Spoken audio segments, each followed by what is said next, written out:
Tous les jours, je reçois plusieurs messages de musulmans disant quelque chose du genre. David, tu parles de Mohammed devant tes livres, parce que tu as trop peur de dire ces choses devant Zakir Naik. À vous les musulmans qui pensez que les chrétiens débatteurs ont peur de Zakir Naik. Je voudrais juste vous demander, quelle est la couleur du ciel dans votre monde?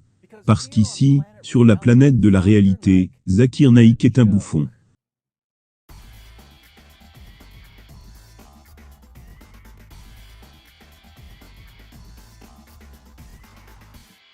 Zakir Naik est un bouffon. Et je ne dis pas cela parce que je suis en désaccord avec lui. Je le dis parce qu'il est complètement un bouffon. Permettez-moi de vous donner 3 raisons rapides. La première, Zakir Naik se présente comme un champion débatteur, mais il n'a jamais affronté un seul débatteur chrétien dans toute sa carrière. En comparaison à Zakir Naik, quelqu'un comme Shabir Ali a débattu William Lane Craig plusieurs fois. Il a débattu James White plusieurs fois. Il a débattu Jesse plusieurs fois. Il a débattu McLachlan plusieurs fois. Il a débattu Tony Costa plusieurs fois. Il a débattu avec moi plusieurs fois. Il a débattu Samdi Shimon, Samuel Green, Jonathan McClatchy et Nabil Qureshi. Shabir Ali évidemment n'a pas peur de faire face à des débatteurs chrétiens connus. Regardez les débats de Zakir Naik, et vous trouverez qu'il a débattu une poignée de personnes que vous n'avez jamais entendu parler. La seule personne que Zakir Naik ait jamais débattue, et dont j'ai même entendu parler, c'était William Campbell, qui n'était pas un débatteur, mais un écrivain. Zakir Naik savait qu'il n'était pas un débatteur, c'est pourquoi il a accepté de débattre avec lui. Zakir Naik accepte d'affronter seulement des gens qui n'ont aucune expérience de débat ou ne savent rien de l'islam. Ceux d'entre nous qui débattons régulièrement et qui traitons du sujet de l'islam régulièrement, Zakir Naik ne viendra pas près de nous. Voici une invitation à débattre que nous lui avons envoyée il y a près de 8 ans. Je l'ai défié à débattre, James White l'a défié à débattre, Sam Shemoun l'a défié à débattre, Nabil Qureshi l'a défié à débattre. Et savez-vous ce qu'il a dit quand nous l'avons défié à débattre? Il dit « Vous devez me garantir que le débat se fera en présence de 10 000 personnes. » Cela est une demande étrange. Parce que si vous regardez les autres débats de Zakir Naik, avec d'autres chrétiens, il n'avait pas à faire le débat devant 10 000 personnes. Dans les 2 débats de Zakir Naik sur lesquels j'ai cliqué, il n'y avait que quelques centaines de personnes comme audience. Pourquoi Zakir Naik a-t-il donc fait le débat? Je regardais récemment l'une de ces sessions questions-réponses, et une femme chrétienne était au micro, et Zakir Naik a dit que si elle voulait débattre, il pouvait commencer le débat.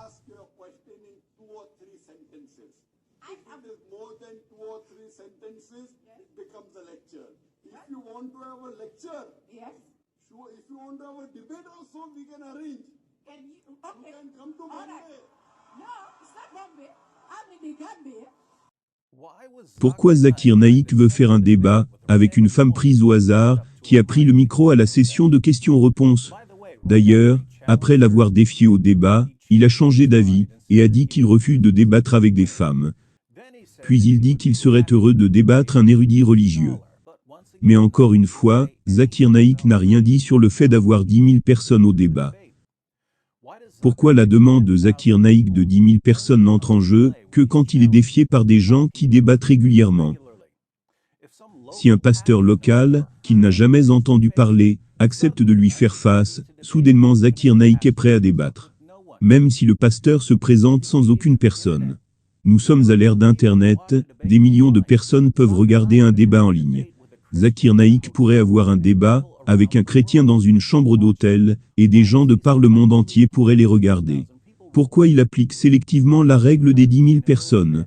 Parce qu'il sait qu'en Amérique, la plupart des chrétiens n'ont aucune idée de qui il est.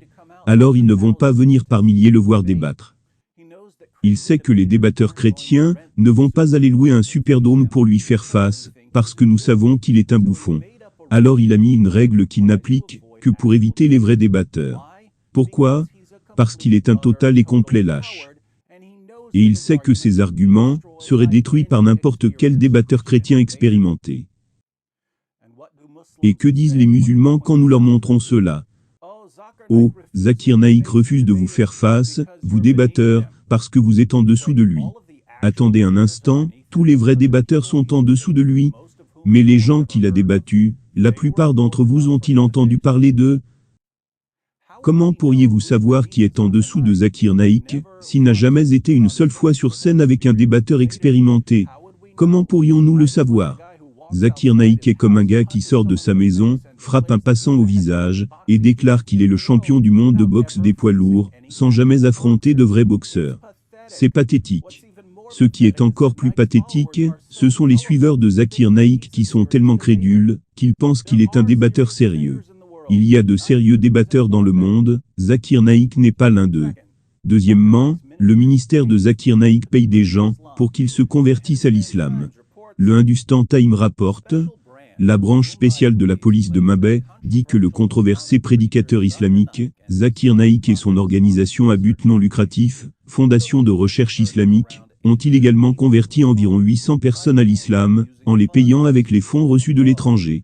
Cette allégation, si elle est prouvée, pourrait amener de plus graves problèmes sur Zakir Naik, qui est sous investigation pour ses discours enflammés et présumés liens avec des extrémistes. La police de Mumbai a trouvé que l'organisation de Zakir Naik paye 500 000 roupies à des convertis. Cet argent vient d'Arabie Saoudite. Les membres de l'organisation vont alors radicaliser les convertis et les convaincre de rejoindre ISIS. Pour vous les musulmans, qui dites en vous-même que non, en aucun cas Zakir Naik ne ferait jamais une telle chose. Vous devriez probablement étudier le Coran et la vie de votre prophète. Parce que Mohammed lui-même a payé les gens pour qu'ils se convertissent à l'islam. Et une des raisons pour lesquelles vous payez la zaka est de payer les gens pour se convertir à l'islam. La sourate 9, verset 60 du Coran, énumère les diverses utilisations de la zaka. L'une des utilisations est d'attirer ceux dont les cœurs sont à gagner à l'islam.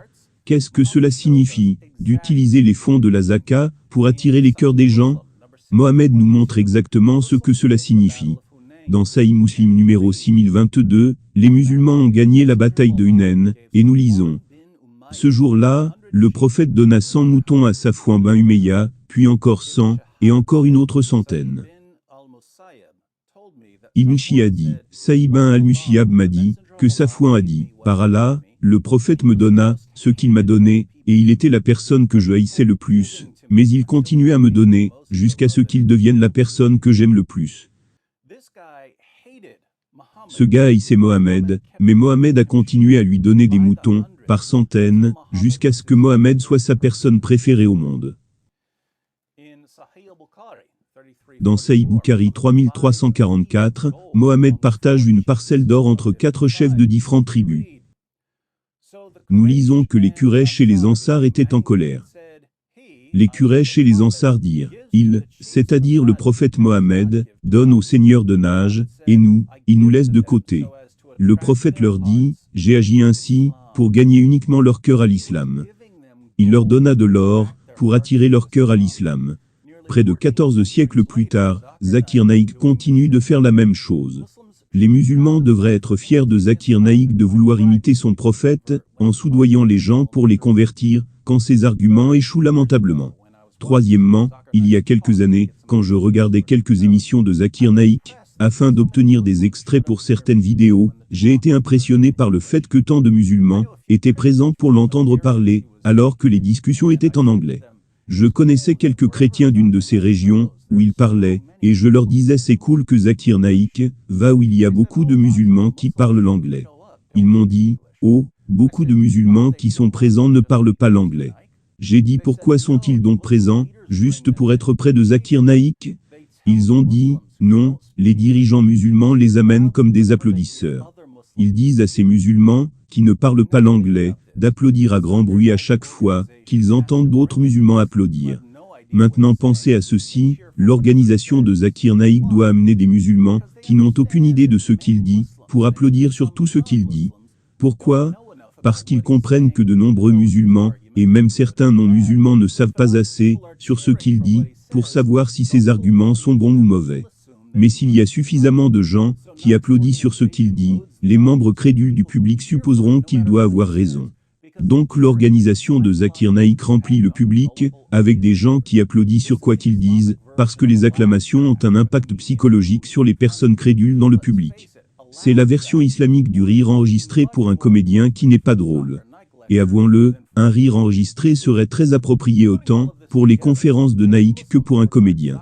En mettant tout cela ensemble, de nombreux musulmans considèrent Zakir Naïk comme leur meilleur débatteur et meilleur apologiste. Qui est Zakir Naïk? C'est quelqu'un qui prétend être un champion des débats, même s'il est un lâche complet, qui recule instantanément devant tout chrétien débatteur expérimenté qui le défie.